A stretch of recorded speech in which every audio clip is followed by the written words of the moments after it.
Years ago, the astronauts were leaving the Earth's stratosphere, and at one point in time they were able to see through the porthole of the spaceship not just a dark blue shade, but all of a sudden a complete round ball, very blue, not a perfect ball, because the Earth is slightly flattened at both ends, and it was interesting that the comment coming from the astronaut from the depth of his heart was, "Strange to think, in one small ball and so much pain."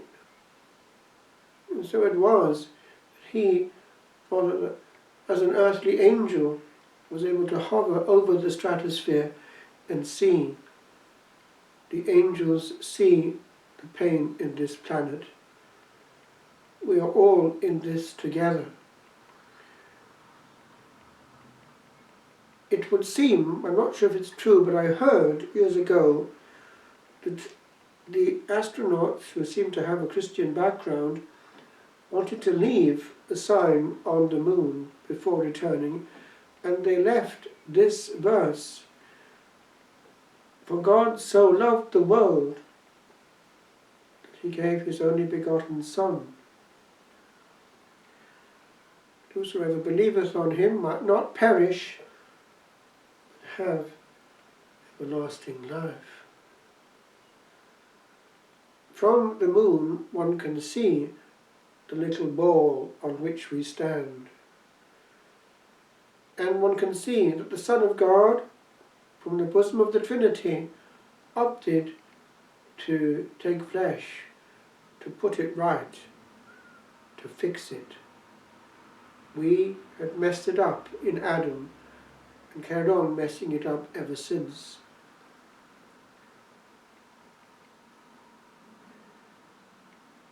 Our great mystic, Julian of Norwich, had very strange showings, the famous revelations of divine love. She saw the suffering Lord and was mystically caught up in his passion. Indeed, those attending her thought that she was dead for a while. But she was given to understand something which depasses our understanding completely, that wisdom has seen it all and knows it all and guides it all. Indeed, rather like St. Benedict in a mystical experience he has had according to the mystery and revelation handed on through St. Gregory the Great, our only source for his life, the second book of the Dialogues. He also saw it, all that was made contained in one point. Well, see, she much later in time saw it in her grotto, wherever she was, that cell in the church, or at the end of the church of St. Julian in Norwich. In ecstasy, she saw all that was made, because she could see it in the hand, in the palm of the hand of the Eternal Father. It was like a little hazelnut, standing there in the palm of his hand, as she put it, round as a ball. And methought, she said, it would fall into naught. It was very small and very weak. And she marvelled that it did not disintegrate into nothing. And she heard three things. God made it, God loved it, God kept it. We would say God sustained it, maintained it in being, but the English of the time was simple. There is a simplicity in infinity. We make things very complex. Indeed, she was shown how that simplicity brings back into one, because simplex actually means that, bending together, sumplex. And she saw how this is providence. Providence is not a simple English word, it's Latin, providere, to see beforehand.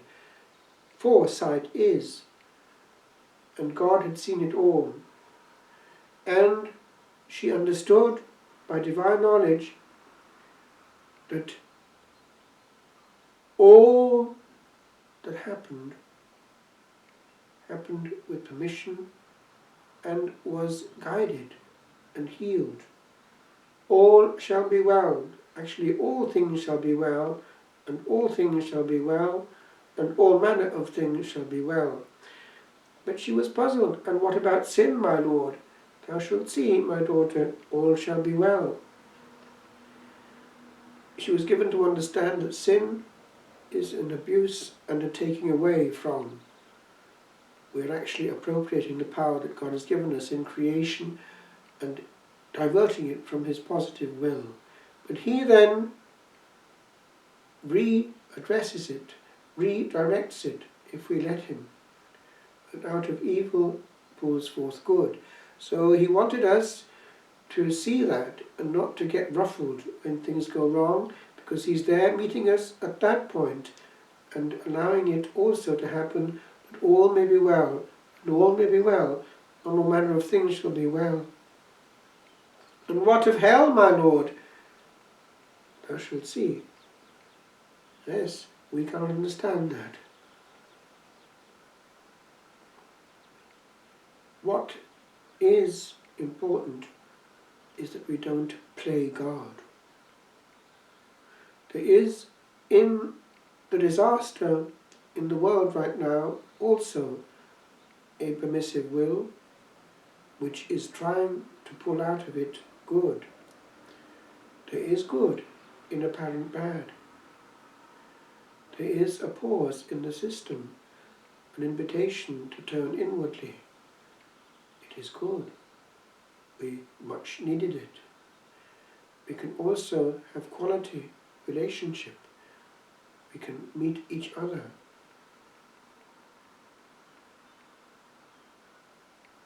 If it did not happen, we would carry on, still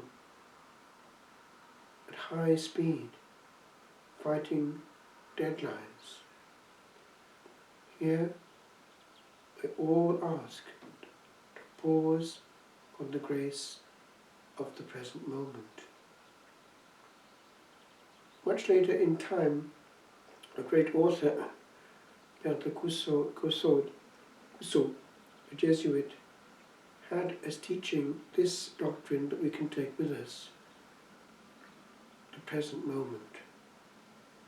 It's all that we have and all that we need. And he went further. In it, and in it alone, is the grace that we need for now. He called it the sacrament of the present moment. And he explained that the present moment brings with it all the grace that we need to live it. To live it, not the next one, not the one before, it. And also, if lived well, we enter into that mode of orientation of things for our good, which Providence is working at all the time. It is actually scriptural. In the 8th chapter of the Epistle to the Romans, verse 28, Omnia cooperantur in bonum diligentibus Deum, all things work together for good, for those who love God. And so it is that we can relax to some extent by seeing the truth that we're not actually God, and therefore that we receive the moment as His providence allows it to unfold. We receive it from Him. We rest on it without looking to another one, just it. I was helped actually by what George Harrison said before dying in his last interview. He was dying of cancer, and he noticed how we mess up our time by letting the future interfere with the present. If we're honest, we're doing it all the time. We're not living the grace of this moment, hardly ever. In it, we're already full of the next. Since we're in that group, John Lennon said it well. Life is what happens when you're planning the next thing to do.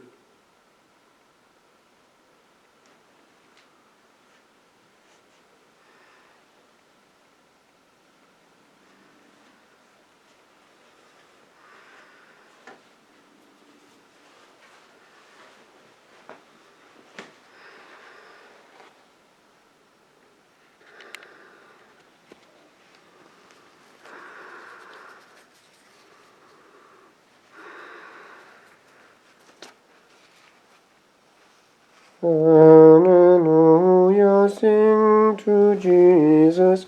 Is the scepter, is the throne.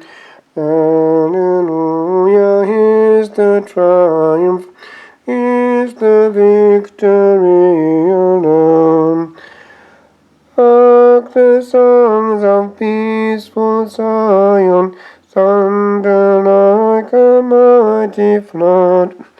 Jesus out of every nation hath redeemed us by his blood.